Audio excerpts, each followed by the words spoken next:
Rival Sports Pod, covering the New York sports scene and behind the scenes, including the Buffalo Bills, New York Jets, New York Mets, and everything else in New York sports worth your precious time. And now here's Joe Pastor and Glenn Ferretti. All right, Glenn, got week 2 in the books here of the NFL. What's going on? Not much. You forget to announce the Rival Sports Pod? Well, we You got sleeping today? We got a guy for that. We got a guy for that at the beginning. He even introduces us. But welcome everybody once again to Rival Sports Pod. And something else to announce is we got a gift under the Christmas tree. Here we go again. Actually, 2 of them. Let's go with the big one first. Please don't everyone tune out right now. If you tune out, you just might not have a good sense of humor. Might take yourself too seriously in life. There's probably a self-help book for you next week if you don't like this. But anyway, we got a fruit basket. Why would there be a fruit basket here? Oh, it's addressed to Josh Allen haters. It must be because he had a good game. How do you like them apples, haters? Yeah, it must be because he tried to jump over another guy and was 4 yards short again. It was a Honeycrisp. Nice, those are good. They are the good. It was his college buddy though, so they got a little hug after the play though. That was nice.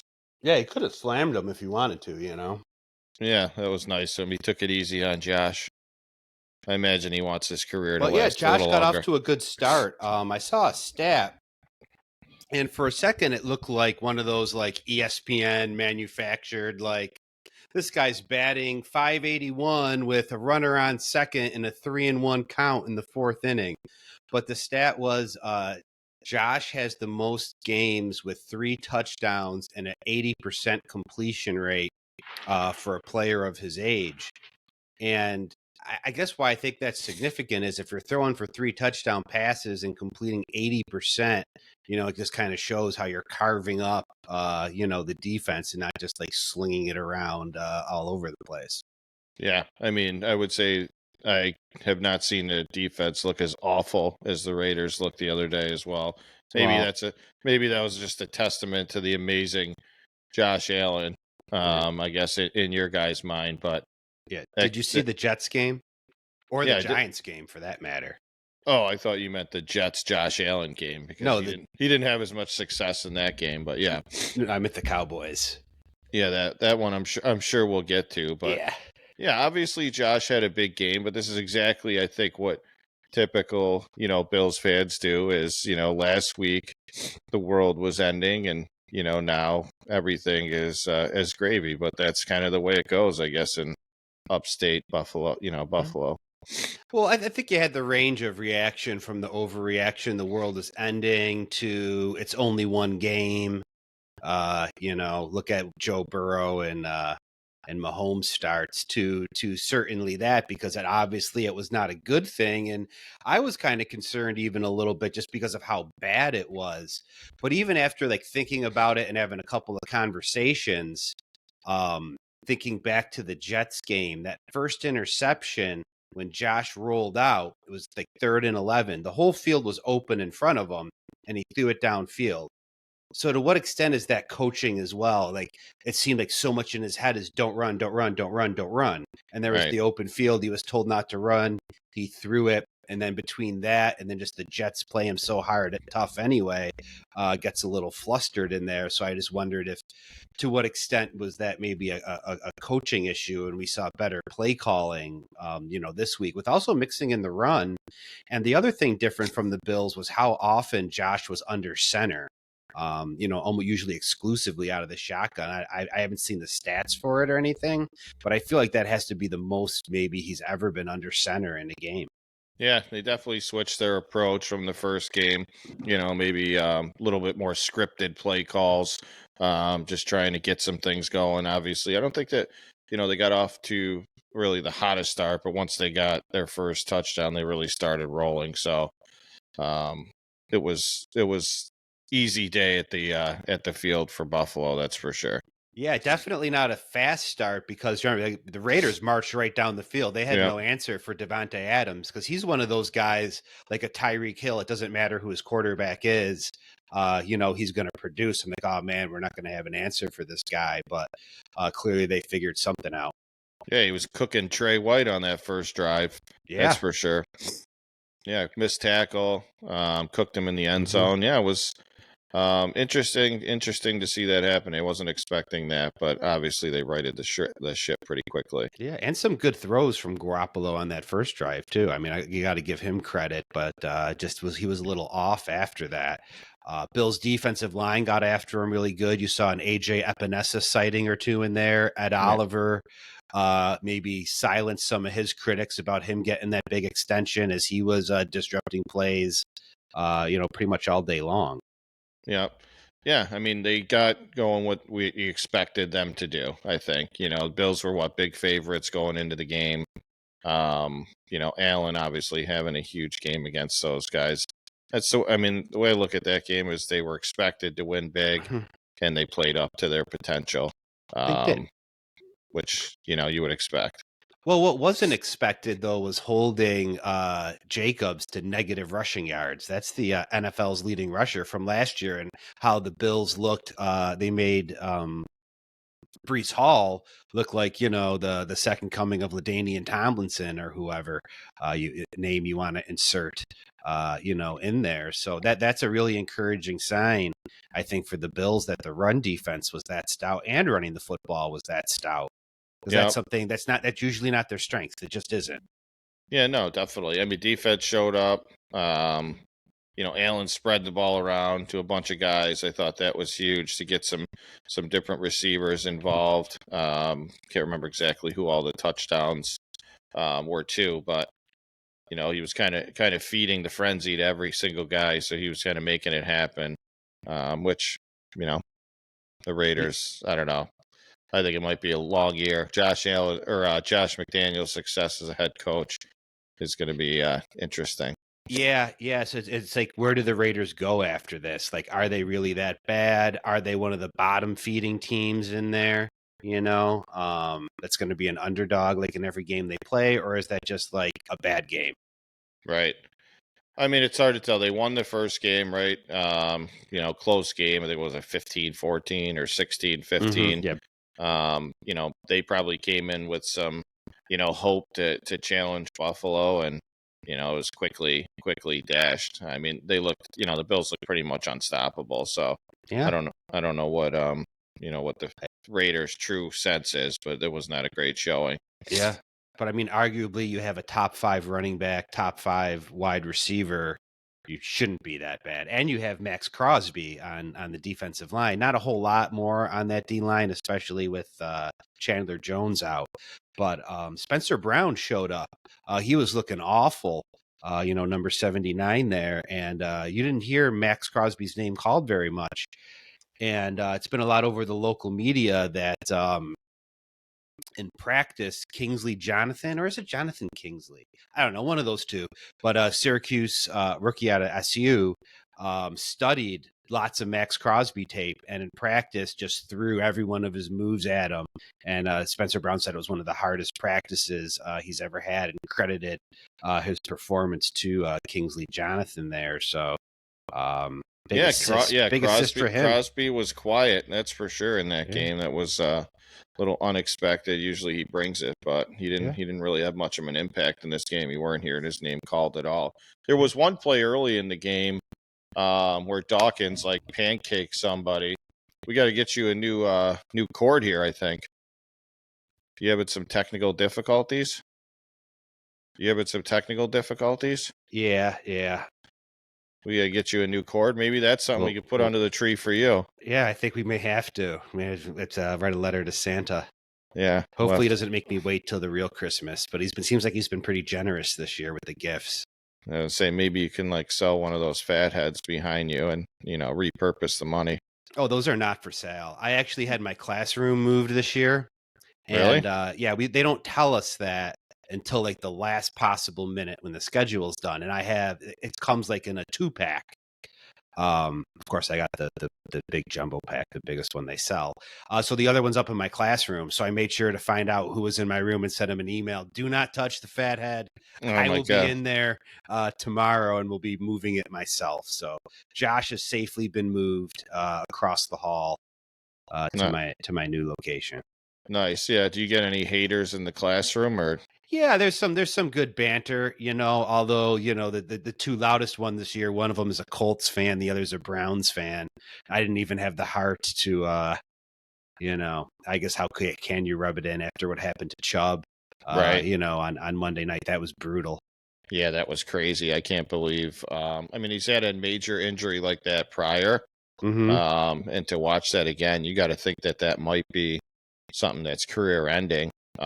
If not, I think I saw like a 15 to 16 month recovery. But man, you just feel horrible for the guy. He's pretty much their entire offense with the way Deshaun Watson's been playing. I mean, they gave that guy that most guaranteed money at the Mhm. time of that contract, and so far the last, I know obviously he was suspended for half the year last year, but he's not exactly paying dividends. And I remember as a Jets fan, like begging to get the guy, Yeah. before all the news came out that he was going to be suspended because he was elite. He was a 25-year-old elite Yep. quarterback, and he really has kind of fallen off the map. Yeah, now Browns fans are stuck with him. And Right. no and who knows Chubb's future, and even if he can come back, is he anywhere near the player he used to be? And he was one of the guys, it was him and Barkley who were the loudest about the running back contract situation. And I guess it kind of shows how both sides feel. It shows why the running backs want to get paid because guaranteed money because something catastrophic could happen to them. But it also at the same time shows you why you don't want to lock up a lot of money in a running back because of the pounding they take, how they could get hurt, and even guys like Barkley and the Giants, which actually might transition me to our other gift. Giants fans, I've heard from some of you guys that we haven't been thinking about you on the show, and that might be true, but who has been thinking about you is Santa. And Santa has a gift for you. So in here we have some spackling compound. It must be to patch up some holes on that defense. And notice here it's actually large hole repair. It's not your standard spackling, because I didn't realize how bad their defense is. They have 0 sacks, 0 interceptions. Their leading tackler is their safety. I know. Imagine if they didn't come back and win that game against Arizona, who essentially is tanking. Mm-hmm. Yeah, what obviously an enormous second half for them to come back and win the game, but I can't imagine what they would be saying. I don't think they're overly confident in how the season's playing out anyway, or looks right now because they played Arizona and got shut out against Dallas. It's not like Arizona was a powerhouse. If they lost that game, that would have been catastrophic to the start of the season. Oh yeah, yeah. But That's now, it. obviously, I think they have a quick turnaround. They play San Francisco on Thursday night with no Saquon Barkley. Maybe you could use that spackle to make a cast for his ankle. That would be maybe a better use for it. The good news for Giants fans, though, is I guess it's not to be expected one of those dreaded high ankle sprains. They're A hoping few that, weeks, I think. yeah, they think they'll definitely have him back for Buffalo, of course, so we'll have to deal with them.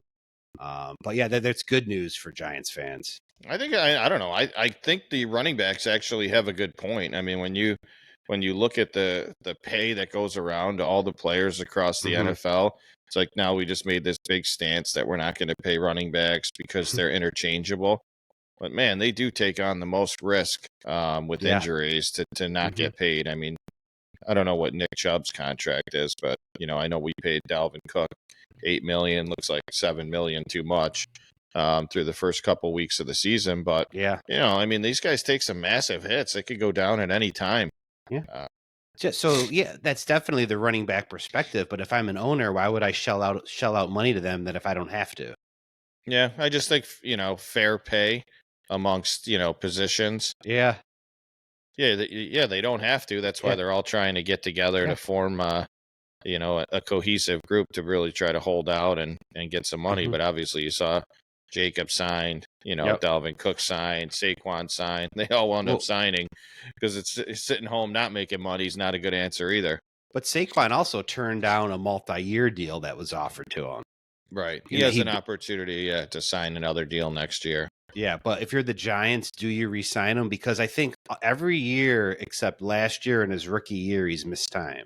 Right. I mean, he's obviously, he could do it all. He's a good guy, doesn't get in trouble. It's the kind of guy you want on your team. Yep. Yeah, I think but the he's kind of like injuries. the pulse of the team. He's kind of the face of the Giants. Yeah. It's just injury prone, that position. Especially when you got weak ankles. I think you take hits like that, you get bent back, they easily repeat the same injury, unfortunately. Did you just say Barkley has weak ankles? Yeah, I think so. You did. I don't know if anything's weak on that guy, but Yeah, maybe. Probably not. Yeah, you're probably right, especially not with the calves and thighs on that guy. But maybe that's why it's tough to hold him up with those ankles. But I wonder, fantasy purposes, what this does for Danny Dimes.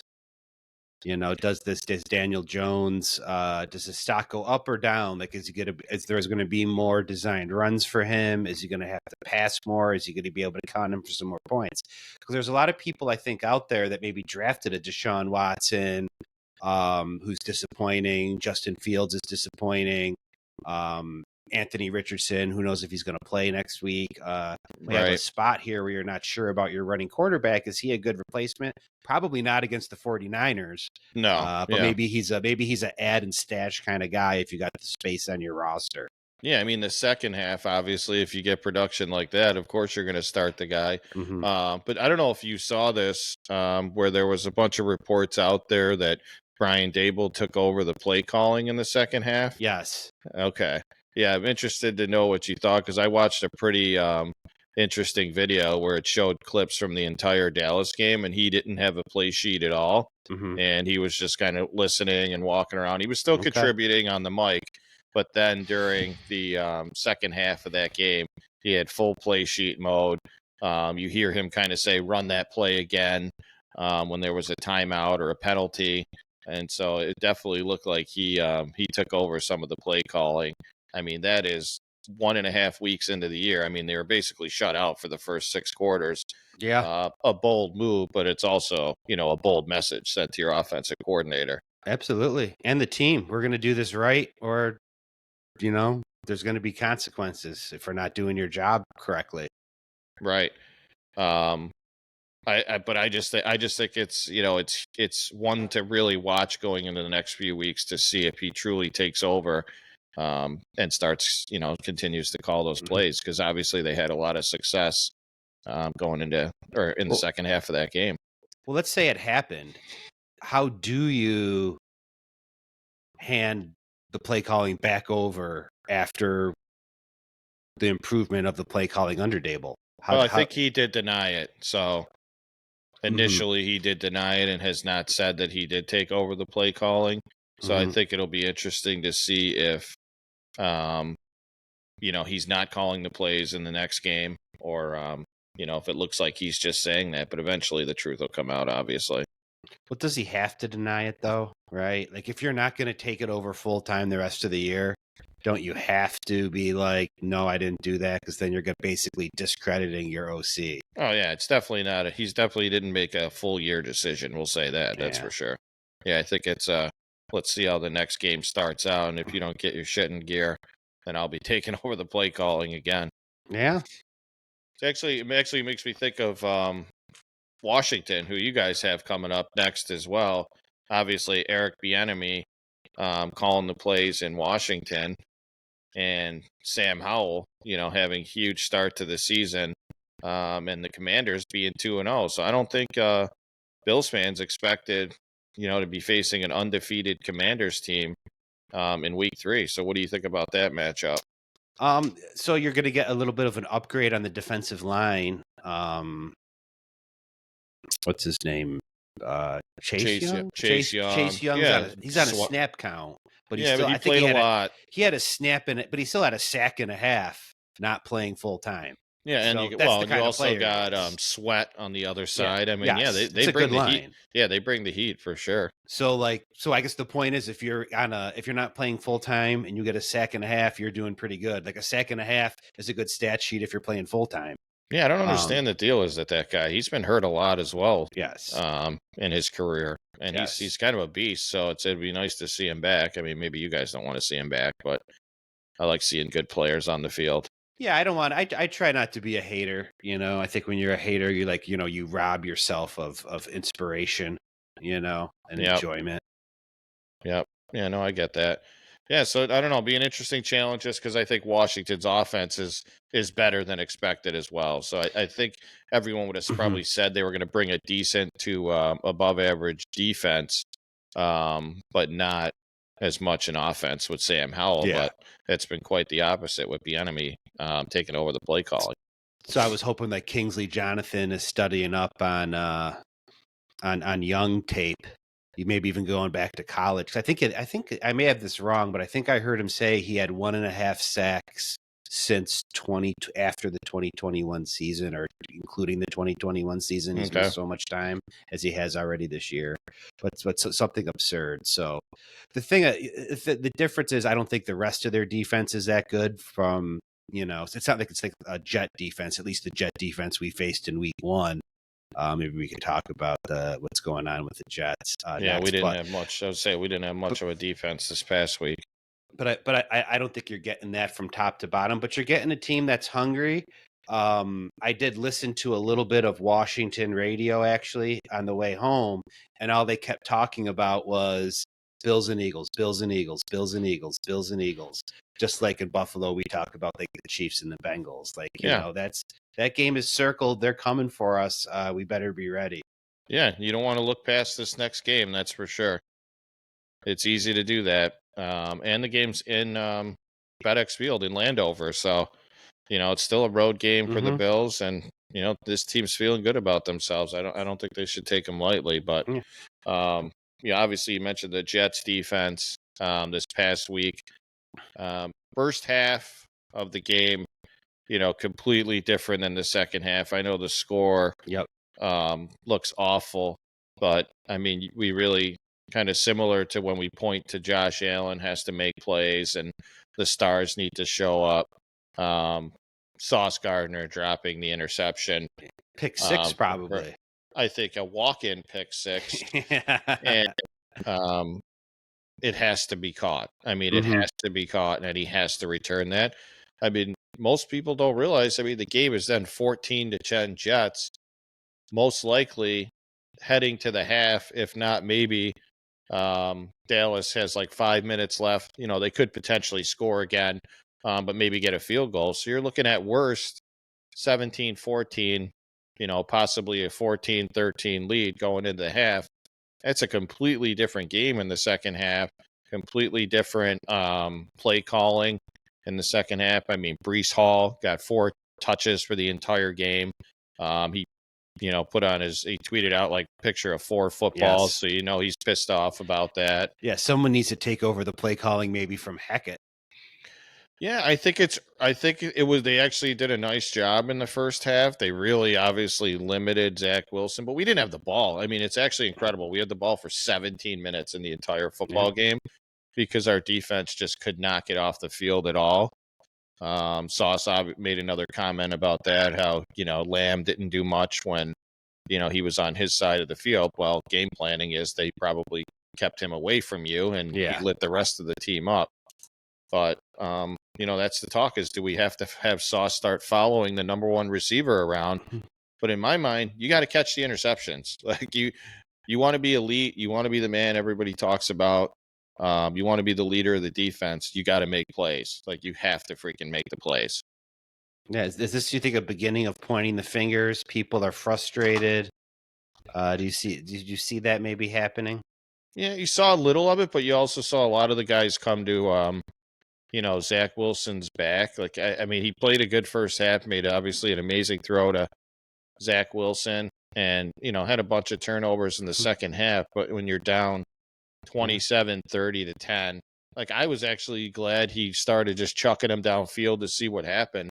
most of the time we're watching those games, they're just running the ball out, and just ending it. Obviously, I didn't want to see Garrett Wilson get the wind knocked out of him, but at least we didn't just give up and run away. But I mean, they owned us, dude. He completed like 30 passes in the game.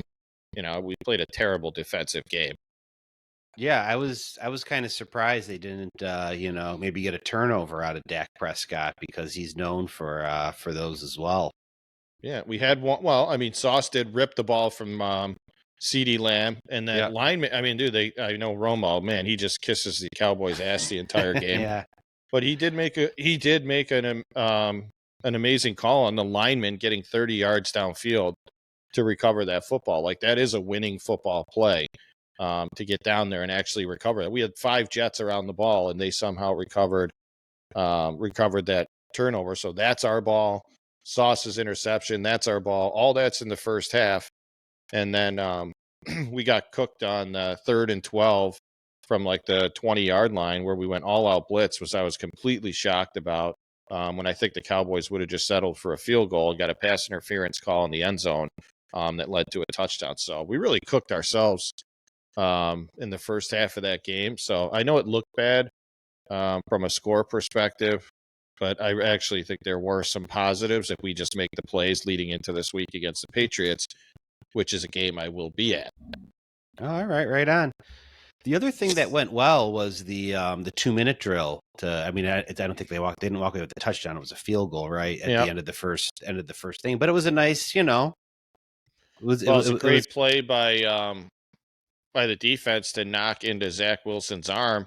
They had Wilson in the corner, who actually cooked 2 of the defensive backs, and they just happened to hit his arm, and it kind of fluttered, and we settled for a field goal.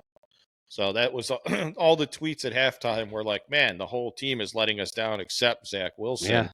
And in the second half, then obviously he got his piling on. But it's just amazing to me how the Jets defense could look one way against the Bills and another way against the Cowboys, who are relatively equal. Someone wants to argue and say one's better or whatever. Fine. I'm not going to have that discussion. Good for you.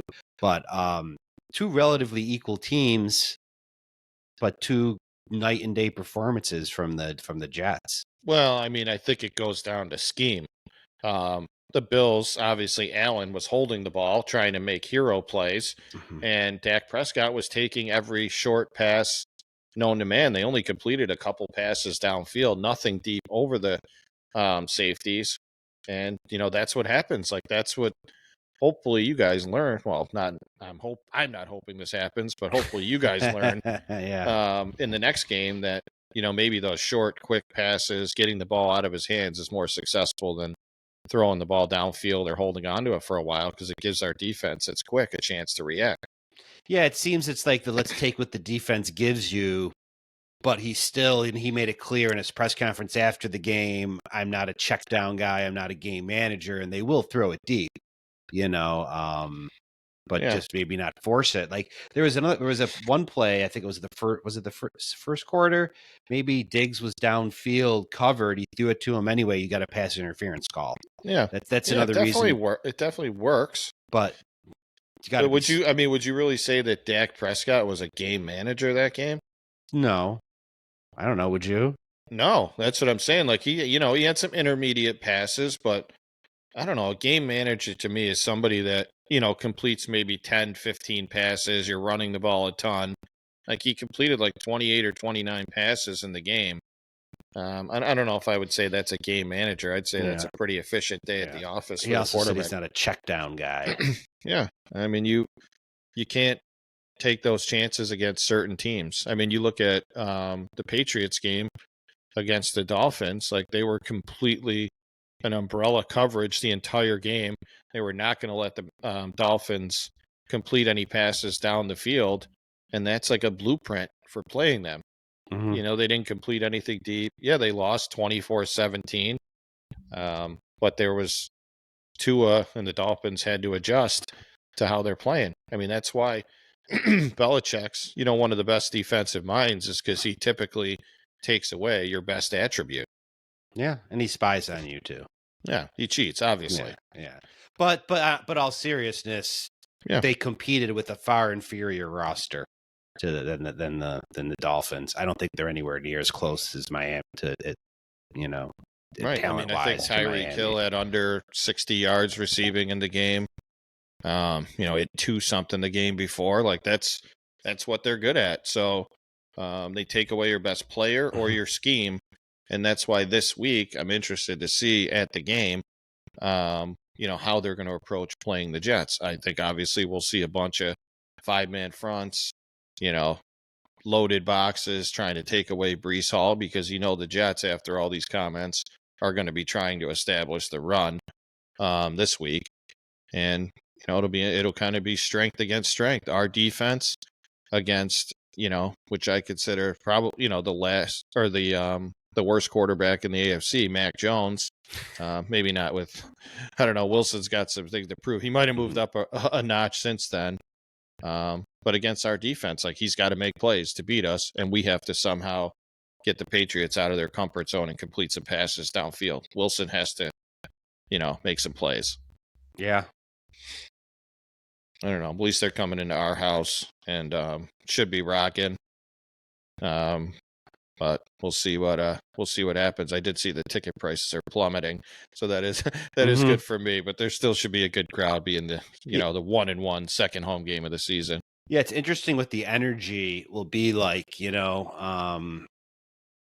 Get the win, lose Rodgers, lose the game big. What's the energy going to be like? But at the end of the day, it's an NFL game. If you're not pumped up to be at an NFL game, I don't know what to tell you. Yeah, I think if Wilson completely crapped himself last week, then the energy might be really low. But I think there was some positives to take from the game. Most of the fans would say the defense really let us down in this game. I mean, you're not winning any games if they got 42 minutes of offense. I mean, it's just not happening. Yeah, for someone who's nonpartisan, that was my takeaway: is what happened to the defense, and also how does your best player or second best player on offense only touch the ball 4 times? Yeah, he wasn't happy about it. That's for sure. And nor should he be. Yeah. It's like the Diggs situation. Yeah, I think we just came out so predictable with first down runs, and they stuffed us in the backfield for I think two out of the first 3 drives, and we were in second and long right away. Yeah, and that's keep feeding. But he could catch the ball too. Figure something out. That's your freaking job. You make a lot of money.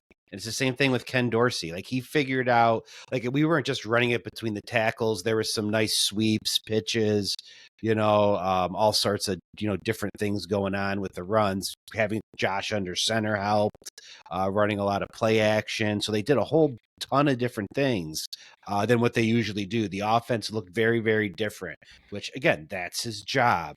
Good for him. And that's the thing that has frustrated Bills fans about Dorsey. And that was, just shocking to see watching, Hackett, which I forgot his dad was the offensive coordinator as well in New York. I don't know why I thought you were going to say the Bills fans were concerned about Dorsey's celebrations. Because man, does he look like he's out of place when he's celebrating. Even the other coordinator looking at him when he was like, yeah. The guy was like, what the heck? They're very strange mannerisms. Yes, they are. That's for sure. I imagine he was not cool in high school. But he had to have been. He was like the stud quarterback. I guess. Or maybe was he just cool because he played football? And they're just like, yeah, leave him alone, guys. He's one of us. Yeah, I guess so. Maybe the whole football team picked on him, but they wouldn't let anyone else pick on him, Oh my God, dude. I was dying laughing watching that. Just watching the other coach's face when he was celebrating. He's like, all right, chill out a little bit. But yeah, it was good. It'll be interesting to see. I mean, I think it was, hey, we're both sitting at 1-1 going into week 3 of the season. And we'll see where we're sitting at the end of next week. Yeah. Do you know who's 0-2? The Bengals. Oh yeah. And the Patriots. And the Patriots too. But the Bengals is surprising. But of course, don't count them out. That's what's happened last year too. It's almost the identical story, right? Burrow misses all of camp. They start off 0-2, but by the end of the year, they're competing for home field. Yeah, I wonder if there was any lingering effect to his calf injury. But he doesn't seem very concerned at this point right now. Yeah. And that's the other thing after the Bills. Like, you look at our schedule, it's like, why couldn't we play the Giants when they were, struggling? Why couldn't we play the Bengals when they were struggling, or the Chiefs when they were struggling? But again, that's the NFL. We got a Redskin team that's 2-0 and hungry. Bring it on. I don't think you can say that anymore. You're supposed to say Commanders. I said Redskins. Old habits. Yeah, I'm sure. Habits. Yeah. I actually like the football team. I wish they would have stuck with that. I preferred the Washington football team myself. I mean, it's hard for me to say. I always want to say San Diego Chargers, Oakland Raiders. Right. Yeah, I know. That just had like really sick like gear and swag. The football team. Yeah, I liked it. Yeah. I don't know. New ownership, new team, heading in the right direction, I guess. We'll see what happens, but yeah, nothing's better than the Patriots starting 0-2. I actually was kind of impressed with Baltimore. Yeah. Through the first couple games, it seems like they're always good. But right now, even with Gus Edwards taking over for Dobbins, and Lamar getting his contract, like that guy's still balling out. Airing it out a little better too. It seems Zay Flowers is looking really strong as a rookie receiver. I mean, of course, they got Odell. I don't think he's going to be what he used to be, but he had a few catches. He was involved. But, Flowers, I think, is one guy we might really want to keep an eye on. Yeah, no, he definitely had a good game. I had him in a nice parlay this week of Zay Flowers over 3.5 catches and Bijan Robinson over 2.5 catches and hit those balls. So that was a nice one. Winner. Yeah, it was good. Actually, maybe we should start with like some recommendations on our TikTok channel. We made an effort to reinvigorate our TikTok this weekend and some of our other accounts. So if that's something you guys are interested, maybe say something below in the comments, or maybe we'll just throw it out in there and let us know what you think, and maybe even throw some of your ideas out there. Let's see what we got. Yeah, definitely. When you comment, when you subscribe, it definitely helps the channel, gets other people involved. It gives us, like I said, some ideas of things to spitball. But definitely hit the like and subscribe button. It's huge. Anything else, buddy? Are you ready for week 3? I'm excited about heading up to the game with my son. So we're leaving on Saturday and go to the game Sunday and head home. Yeah, it's his first time in MetLife, so he'll be excited. Is it? Yeah. Nice. Yeah, he's never been there. So we're actually talking about potentially going to Buffalo as well later this year. So maybe we figure it out and get everybody to go together. Yeah. I can't wear any of my Jet stuff or I'll have a terrible time at the game. All right, buddy. Well, we'll talk to you next week. All right, man. All right. We'll see you. See you. Thank you for listening to Rival Sports Pod. Please make sure to like and subscribe on YouTube or wherever you listen to your podcast. You can also email us at rivalsportspod@gmail.com with any topics, ideas, or questions.